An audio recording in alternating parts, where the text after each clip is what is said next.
Perfecting the Church. Olivia Johnson. We are in the third millennial Chuka 3.8 day from the birth of Christ. In this time, we are to see in manifestation the perfection of the Church according to the prophetic scriptures. Luke 13-32 KJV, And he said unto them, Go ye, and tell that fox, Behold, I cast out devils, and I do cures today and tomorrow, and the third day I shall be perfected. Hosea 6:2-3 KJV, After 2 days he will bring us to life.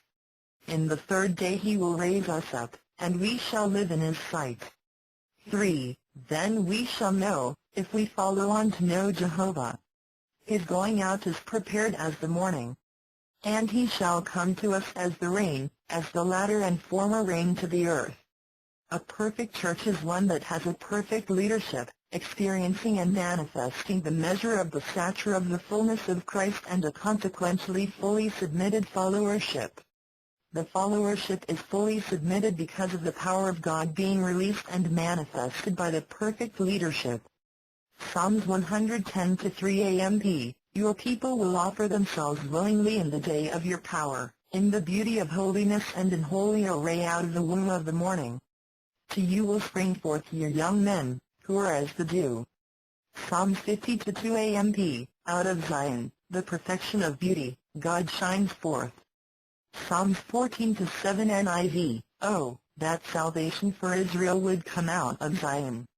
When the Lord restores the fortunes of his people, let Jacob rejoice and Israel be glad. So, in this hour, God is perfecting the church on a modular basis.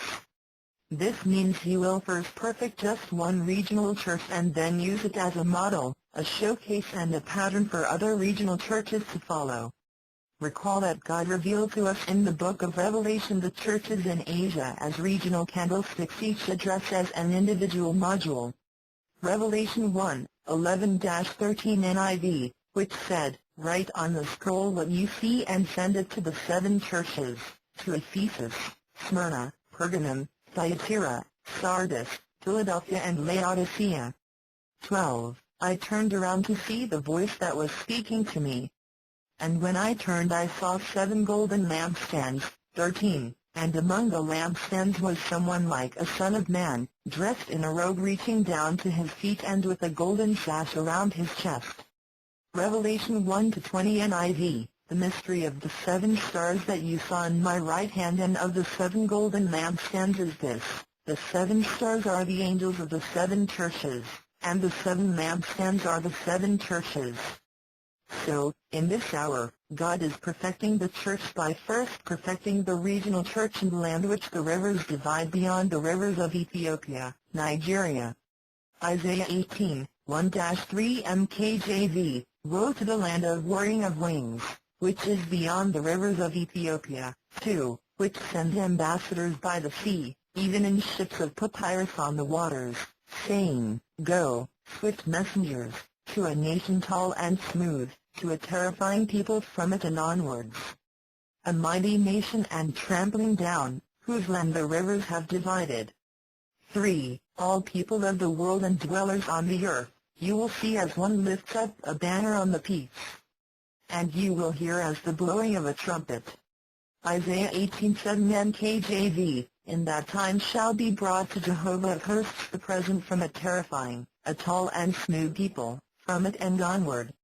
A mighty and trampling nation whose land the rivers have divided, to the place of the name of Jehovah of hosts, Mount Zion. Zephaniah 3-10 AMP, From beyond the rivers of Cush or Ethiopia those who pray to me, the daughter of my dispersed people, will bring and present my offering. These scriptures speak in symbolic spiritual language 1 Cor 2-13, Call 2-17, and Hub 10-1, prophetically of a perfect church, tall and smooth people, speaking of their spiritual smoothness and the stature of the fullness of Christ. Terrible like the army described in Joel 2:2-11. Located geographically in a land that rivers divide beyond the rivers of Ethiopia. Nigeria, which is divided into north and south by the rivers Niger and Benue and named after the river Niger, the area of the Niger, is the only nation beyond the rivers of Ethiopia sub-Sahara that answers this prophetic description. Other nations have rivers but are not divided by rivers like Nigeria and are not named after the rivers that divide them. Even though as at today, April 14, 2010, we still do not yet see a perfect church in Nigeria, we can definitely see a great influence of the evangelical and Pentecostal church throughout Nigeria. Furthermore, Nigerian Pentecostal pastors pastor some of the largest churches in the UK, the Ukraine, other European countries and the United States. Definitely Nigeria has the potential and the prophetic destiny of manifesting the first module of the perfect church, hence this prophetic message. How then will this perfect church emerge in Nigeria at this time? By God removing and bringing judgment on the present Saul leadership of the church in Nigeria and replacing it with a David leadership that will manifest the perfection and fullness of Christ and so bring some of the church into full submission. David is characterized by his willingness to do all of the will of God.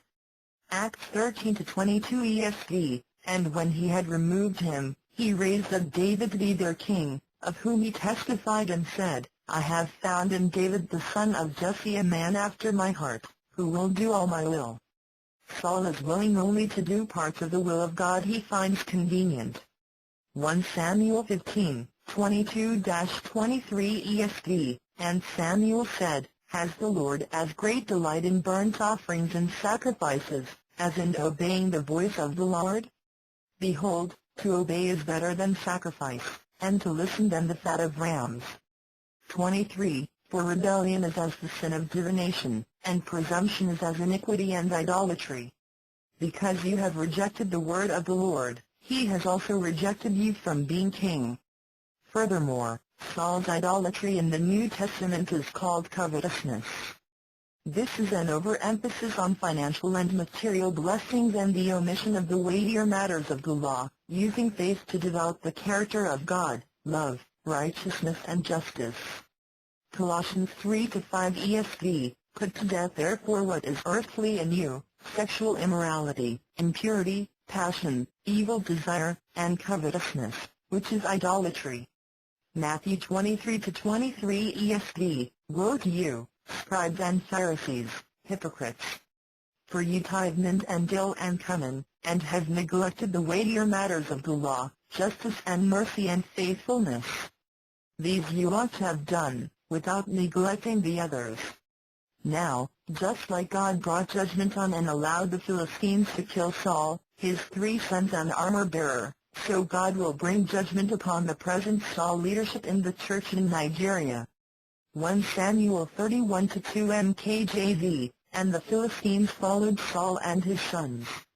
And the Philistines killed Jonathan and Abinadab and Malchishua, Saul's sons.